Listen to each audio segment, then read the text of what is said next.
of the loop, the whole system begins to change. And that's what, we'll be discussing today, trying to understand more. So if, I'll invite you now to just be seated and sit comfortably. We'll do a quick body check-in. So if you're settled now, you can maybe close your eyes, lower your gaze. And noticing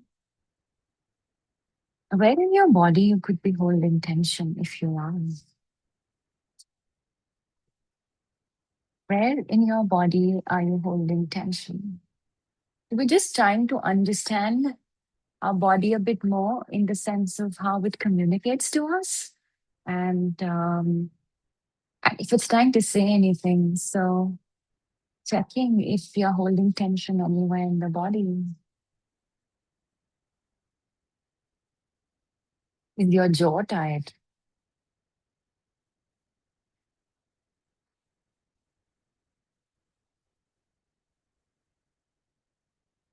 Are your shoulders lifted? And if they are, you can just bring them down, relax them.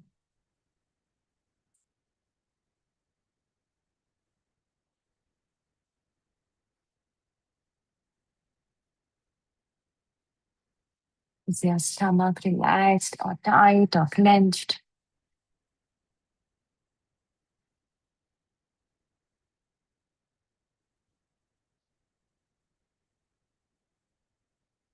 Is your breathing deep or shallow?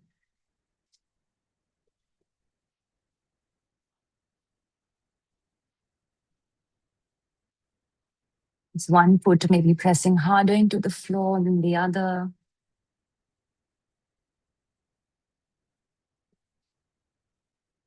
Spending a few more moments simply noticing the body.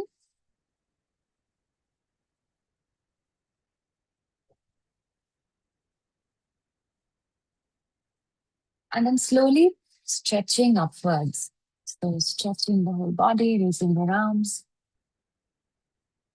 rolling the shoulders, taking a long exhale, relaxing the jaw.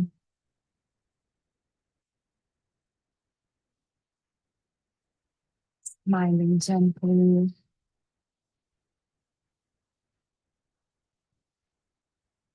Now, have you ever felt like your emotional state changed even a little simply because your body changed? And for that, I'd also like you to perhaps think about the last time you felt anxious.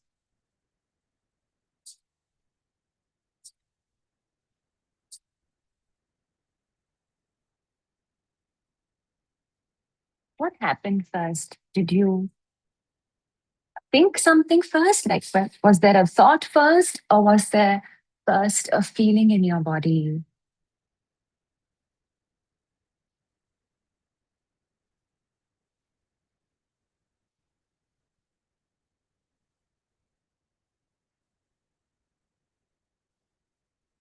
Have you ever maybe felt irritable simply because you were tired?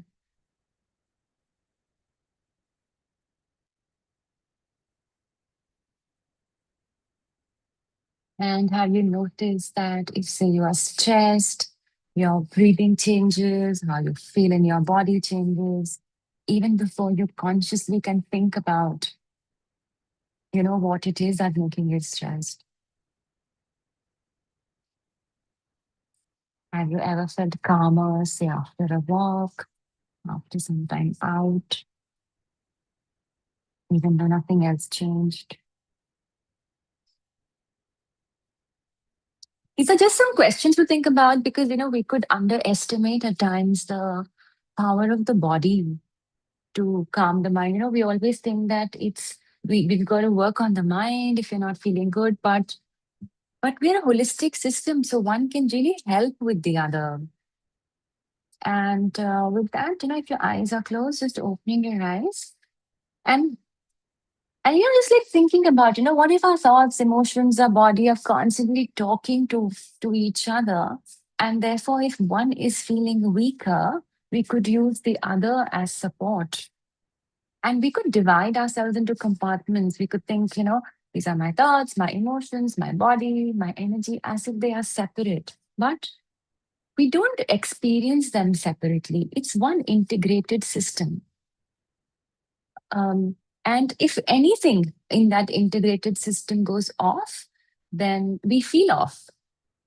And therefore, um, one is to recognize which intervention can we use at what time, but also knowing that if, say, when we are not feeling healthy, when we are say, sick, we don't feel that great in our emotion, in our energy as well. So if we had to think about, what the loop is, we have thoughts, we have emotions, we have the body, the physical body, we have our behavior, and then we have our energy, and we have thoughts again. So there's thoughts, there's emotions, physical body, behavior, energy, and then thoughts again. So suppose, you've not slept well one night and you wake up exhausted, your brain could think, I'm going to have a bad day, or I won't have as much energy today. I'm not going to cope well today. That thought creates anxiety. Anxiety will tighten the body, and the body will want to then conserve energy. So maybe we'll be withdrawn from people, we won't be as interactive, and therefore our energy might drop further, which produces more negative thinking, and the loop continues. So then the question to ask is, where in this loop do we notice ourselves, and where in this loop can we make a change? Thoughts in themselves are chemical events. What that means is like, we could imagine that thoughts are abstract, but every thought is producing physical changes. Now, say we are waiting for some news, we're waiting for some medical test results. Now, until now, nothing dangerous has happened. Yet, heart rate has changed, breathing has changed, digestion has changed, muscle tension has changed, because brain does not distinguish between vividly imagined threats from real threats. And the meaning that we give to something, the body is responding to that as well, not just to our reality. So, so thoughts, though they could be imagined thoughts, and nothing about them could be real, we still believe, the mind believes that they are real, and therefore the body believes that they are real, and we prepare ourselves accordingly to deal with those situations. Now, where do we feel emotions, and um, where do emotions live in a way, So we say we feel our emotions, right? I feel anxious. Usually, if you say you're saying you feel anxious, you will be able to feel it somewhere in your body. What I mean is that if say we are in any kind of heightened state, say there's fear, or there's a lot of anxiety, there is grief. If we sit and we connect with the body, at that time, we will be able to locate that emotion somewhere in the body. What I mean is that, say, if I'm saying I feel anxious, I could feel it in my chest by feeling like, it's tight. Um, I'm feeling restricted. I could feel it in my stomach. I could feel, this tension in my stomach, churning in my stomach. My throat could feel constricted. So, we feel like something, we could be choking, or there's this feeling of a dry throat. The body could feel it there. We could feel it maybe in our shoulders when the shoulders become really tight or stiff. We could feel it in our hands, maybe, the hands are, say, shaking a bit, and there's trembling. So, any emotion, if they are really being felt by us, They are not just psychological, they are also embodied experiences. So we are really feeling them also in the body. They are residing in the body. And therefore, if we ignore the body, we are missing half the picture. Now, the body is talking back to the mind. It's not just the mind always talking to the body. Now, uh, for example, if the body is feeling thirsty, it communicates that to the mind. And therefore, the mind tells us that you need to drink water. So, at all points in time, the body is sending hundreds and thousands of signals to the mind about the temperature of the body, about blood pressure, about hunger, thirst, pain, mm, anything the body is feeling. It's talking back to the mind. Now, um, therefore, when we are not doing great in the body, it also makes us emotionally reactive as well. So, say, poor sleep can make us more sensitive. It can make us more reactive to situations. Say we have low blood pressure, it could affect our patience.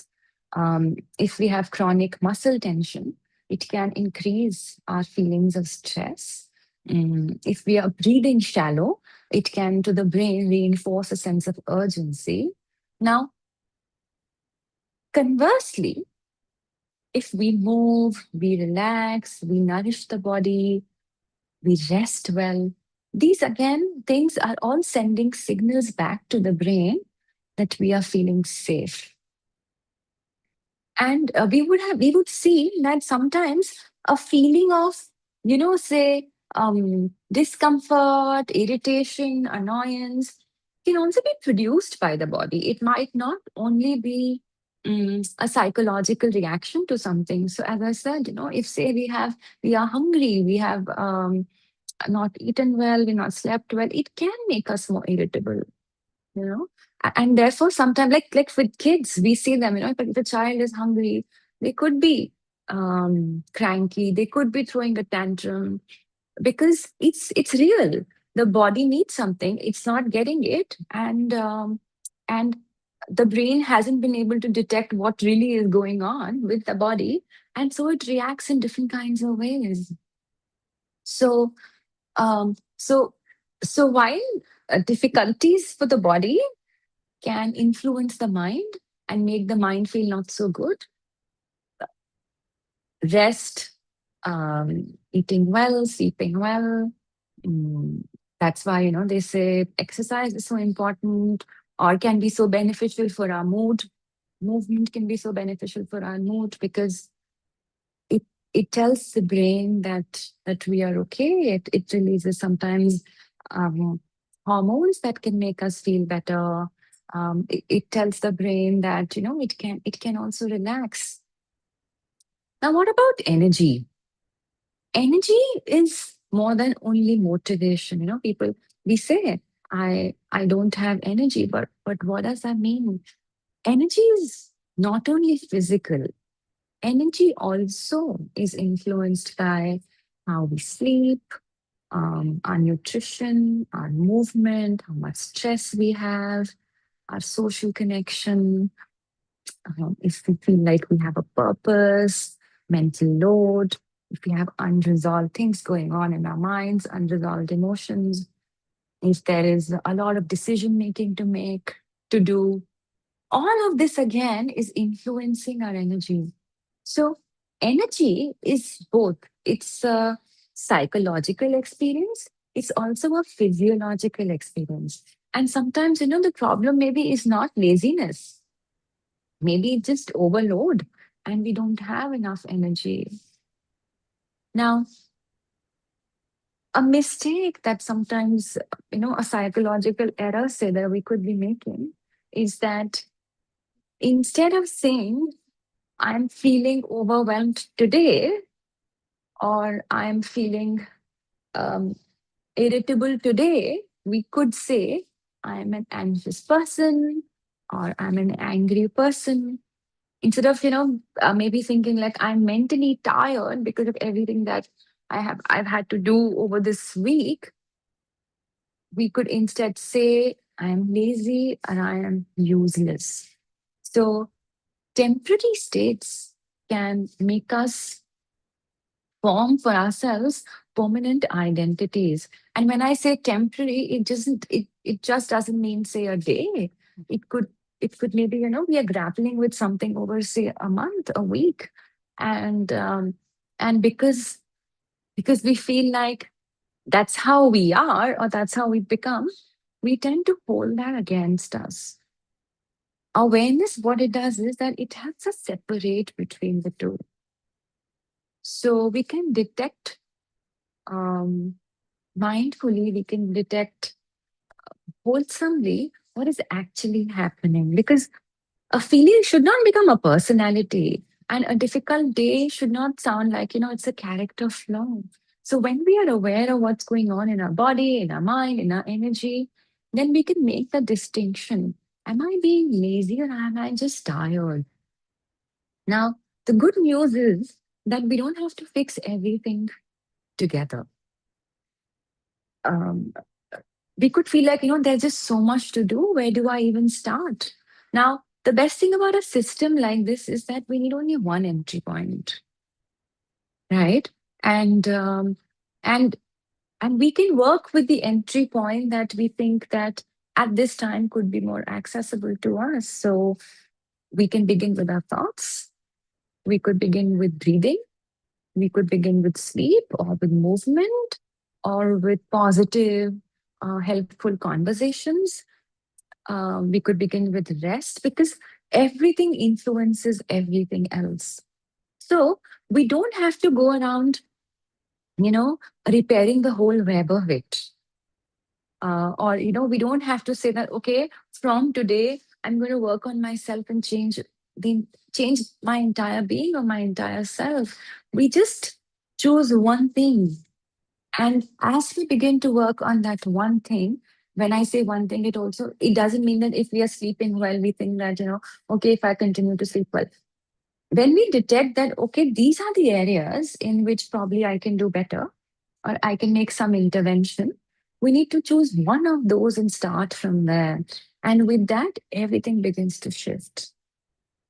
So, so yeah, it could feel daunting. It could feel like, oh, it's too big a task. But starting small and starting from just one place can make us eventually, get more into the mix and eventually help all of our being. Now, if we think about, emotional balance, um, we could think it's a permanent destination. So I'll finally one day reach a place where I won't be affected by this or nothing will affect me. I'll become so strong. I'll become so resilient. That's not balance. When we stop being affected by something, um, one, I would say it's too idealistic. And second, yeah, it's not a destination that we reach. Balance is continual adjustment. The body, the mind, when they're interacting, um, the mind is constantly helping the body to balance its temperature, its pressure, breathing, flow of blood to different organs. There is constant work on it. So when we say we are riding a bike, we can't be perfectly still. We're constantly making tiny corrections. So when it comes to well-being as well, it works the same way. Those of those of us, who are anywhere in this journey, we know that sometimes events can knock us off and keep take us off balance. But then we notice that sooner and we are able to return sooner. So things will continue to happen. But we need to be able to continuously adjust with the body, with our energy, with our mind, with our breath, and bring us back into balance as soon as we can and as helpfully as we can. Now, a tool that we can use when, say, we are feeling overwhelmed or when anxious thoughts come back again, are is asking yourself, these four questions. And I just type them out as well so that um, you can have them handy. Okay.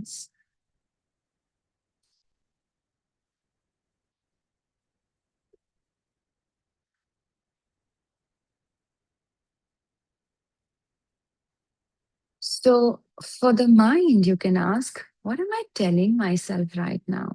What story am I repeating to myself? You can check in with your body. You can ask, what is my body feeling right now? Then checking in with your emotion. What emotion is here? So trying to name it specifically, not just saying bad, going into a more detailed, say, understanding of your emotion. And for that, using a more specific word than saying, I'm just feeling bad or I'm feeling stressed. And energy, what do I genuinely need? It could be, say, rest. It could be food, connection, movement, say, silence.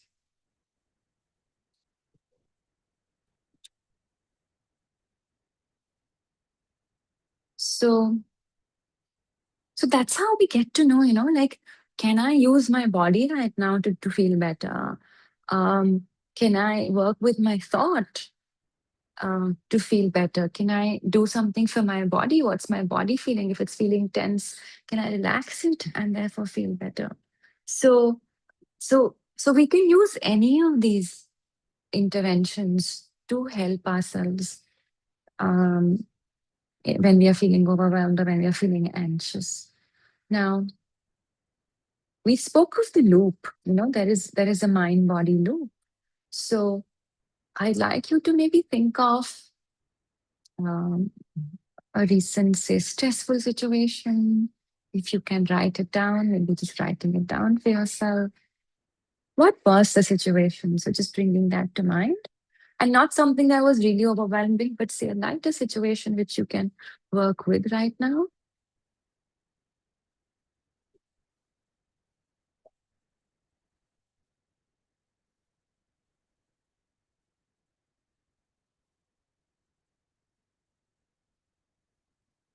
What was the thought?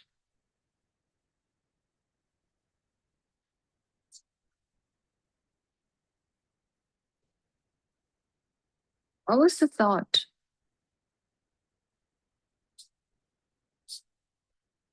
What was the emotion that you felt? Again, going into a more granular emotion rather than saying I was feeling bad.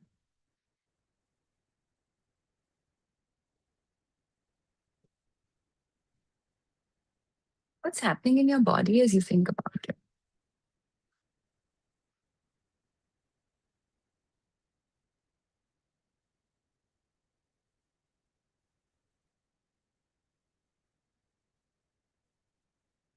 How did your behavior change?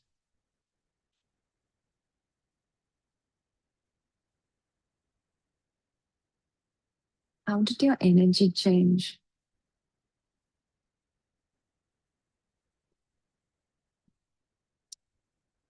And then asking yourself, where could I have interrupted this loop to feel better?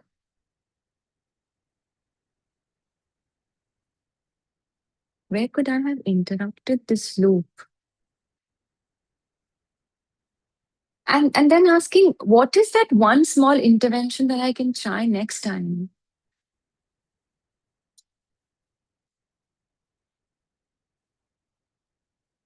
What is one small intervention that I could try next time?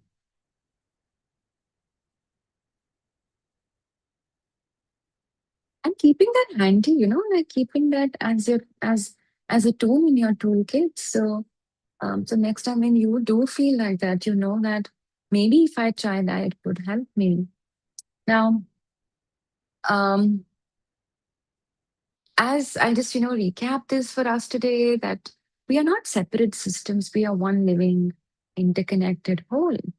And we know that a thought can say tighten a muscle, a tense body can fuel anxious thoughts, a restless night can make us feel hopeless in the morning when we wake up.